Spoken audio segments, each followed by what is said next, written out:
pelo progresso. E com certeza um dos grandes sinais destes novos tempos é que a partir deste monarca vemos multiplicarem-se pelas terras a fundação de grandes escolas adjacentes aos mosteiros e igrejas, que futuramente, atendendo ao interesse de professores e alunos, se constituíram nas primeiras universidades europeias. Primeiras universidades da Europa.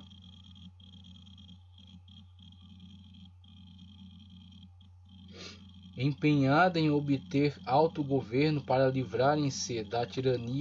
tirânica dominação de bispos e cônegos e empenhadas no ensino das ciências da época, direito, medicina, humanidades, astrologia, lógica, teologia, e gozando da proteção de reis, de autoridades locais e até de papas, podemos citar como um grande nome desta fase o sábio escolástico Tomás Aquino, 1224 a 1274, autor da extraordinária Suma Teológica. Foram o grande centro de desenvolvimento humano, sendo as mais antigas as de Salerno, na Itália, ainda no século X, e com seu avançado ensino de medicina, serviu também como centro de intercâmbio entre a cultura europeia em formação e a já avançada cultura judaica e árabe. Depois vieram também as de Bolonha, em 1088, a primeira a ensinar direito laico, que rivalizava com a de Paris, que surgiu em 1150. Depois vieram Pádua, 1222, Nápoles, 1224, Siena, 1242, Pisa, 1343, Oxford, 1249, Cambridge, 1284, Heidelberg, 1385 e outras mais, dentre as quais a de Praga, em 1348 d.C., na qual veremos a atuação de um dos grandes nomes da Reforma, John Hus.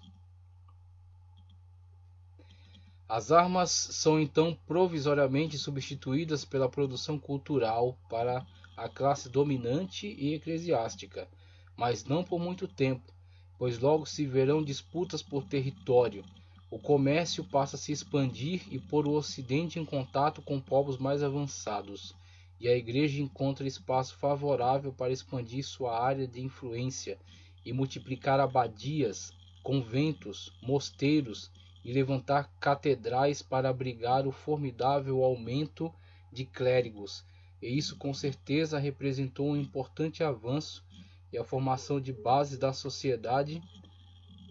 e a formação das bases da sociedade na qual estamos inseridos, pelo menos enquanto durar, uma vez que os movimentos revolucionários tudo fazem para ruir as suas bases com a destruição do conceito judaico-cristão de família. Todavia, não foi apenas de progresso que se constituiu a história da Idade Média, e na verdade a fase de maior prosperidade durou enquanto este monarca cristão pôde empunhar o cetro e impor a ordem nas fronteiras de seu governo.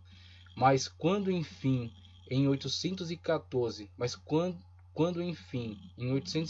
morre o imperador na cidade de Aix-la-Chapelle, suas conquistas são pulverizadas pelas disputas de poder que se estabelecem entre os herdeiros ao trono, e o Tratado de Verdun divide o até então unificado Império Carolíngio em 3 reinos, que lutam entre si, enfraquecendo-se mutuamente e entregando novamente a Europa nas mãos de líderes gananciosos por poder, quer sejam leigos ou clérigos. Grande foi a desagregação e as disputas nessa época, mencionada na história como feudalismo,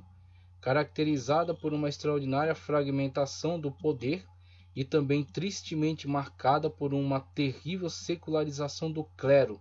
o qual também era detentor de muitos domínios e neles agia como qualquer senhor feudal, inclusive em suas características exploratórias, acrescentando mais peso ao já insuportável fardo do povo. Também é por esta época que o pecado da simonia se alastra como uma peste terrivelmente mortal ao corpo da Igreja, que viu seus cargos eclesiásticos serem amplamente comercializados como meio certo de se obter enormes lucros, Ou seja, novamente na história vemos quantos não hesitam trair a Deus pelo baixo preço das 30 moedas. Nessa marcha acelerada de secularização da Igreja e de fragmentação política, acrescenta-se também o avanço do poder islâmico em território europeu, tendo já as terras santas em seu domínio já há muito tempo, e em resposta a essa situação veremos uma outra face do poder político da Igreja, com a organização das Cruzadas, sendo a primeira fruto da intensa pregação do Papa Urbano II, em 1095, o que despertou em alguns fanáticos o desejo intenso de responder a esta convocação. Assim, antes que tropas pudessem se organizar para a empreitada, um homem conhecido como Pedro o Eremita e um cavaleiro conhecido como Walter sem Tostão conduziram um aglutinado de miseráveis que foram fazendo saques pelo caminho até Constantinopla, sendo rapidamente embarcados pelo imperador em navios que os desembarcaram em Nicéia, onde fizeram ataques desordenados aos turcos que facilmente os mataram. Após, seguiu-se a Cruzada de Fato em 1096, conduzida por Godofredo de Bouillon, e que conseguiu manter a Terra Santa sob governo latino até 1187. Quando então foi retomada por uma contra-cruzada empreendida pelo curdo Saladino, então sultão do Egito. Foi nessa época que foram fundadas as associações cavalheirescas dos hospitalários, dos cavaleiros teutônicos e dos templários. As Cruzadas. Conforme a imagem, primeira cruzada entre 1096 e 1099, segunda cruzada entre 1147 e 1149, terceira cruzada entre 1189 e 1192, quarta cruzada entre 1202 e 1204, quinta cruzada entre 1218 e 1221, sexta cruzada entre 1228 e 1229, sétima cruzada entre 1248 e 1252, finalmente a oitava cruzada em 1270.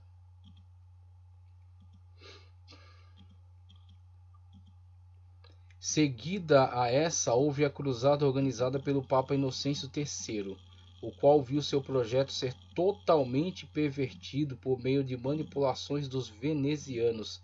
que alugaram as tropas reunidas para empreender guerra à cidade de Zara, uma vizinha rica no mar Adriático, que ameaçava seu comércio, e para invadir o Império Bizantino, promovendo saque e destruição. Assim tornou-se essa uma cruzada de cristãos contra cristãos, caso possa se chamar cristãos pessoas envolvidas em tais empresas, seguidas pela Cruzada das Crianças em 1212, que viu perderem-se de forma abjeta a vida de pelo menos 31.000 crianças alemãs,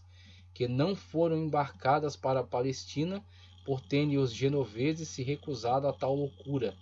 e também 20.000 crianças francesas que foram levadas para a Tunísia e para o Egito, onde foram vendidas. A Quinta Cruzada foi empreendida por Frederico II da Hungria,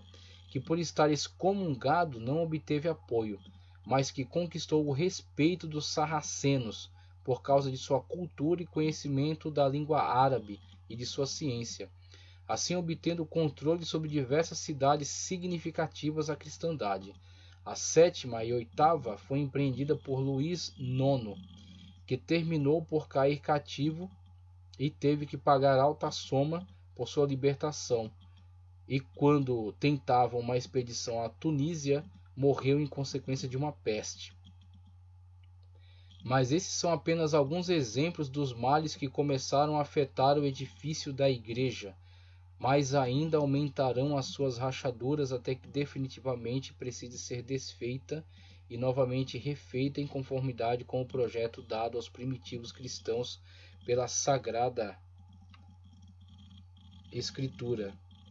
defendida por Cristo como casa de oração, contra os que pretendiam dela fazer um covil de ladrões. na verdade, exatamente as características de muitos que dela se apropriaram